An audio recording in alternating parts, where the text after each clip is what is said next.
एकनाथ आजीला म्हणाली, मुलीनेच का गं नेहमी सासरी जायचं. एकनाथ आजीला म्हणाली, मुलीनेच का गं नेहमी सासरी जायचं. आपली माणसे सोडून तिनेच का परकं घर आपलं मानायचं. आपली माणसे सोडून तिनेच का परकं घर आपलं मानायचं.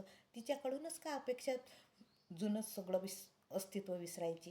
तिच्याकडूनच का अपेक्षा जुनं अस्तित्व विसरायची. तिच्यावरच का जबरदस्ती नवीन नाव वापरायची. तिच्यावरच का जबरदस्ती नवीन नाव वापरायची. आजी म्हणाली, अगं वेडे, हा तर सृष्टीचा नियम आहे. आजी म्हणाली, अगं वेडे, हा तर सृष्टीचा नियम आहे. नदी नाही का जात सागराकडे आपलं घर सोडून.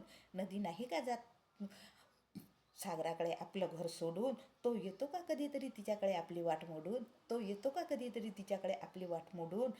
तिचं पाणी किती गोड, तिचं पाणी किती गोड गोड, तरीही ती सागराच्या खारट पाण्यात मिसळते आपलं अस्तित्व सोडून. तरीही ती सागराच्या पाण्यात मिसळते आपलं अस्तित्व सोडून. ती त्याचीच बनून जाते, ती त्याचीच बनून जाते.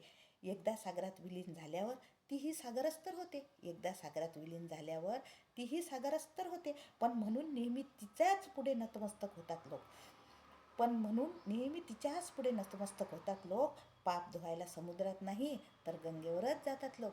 पाप धुवायला समुद्रात नाही तर गंगेवरच जातात लोक. आवडल्यास लाईक, शेअर, सबस्क्राईब जरूर करा.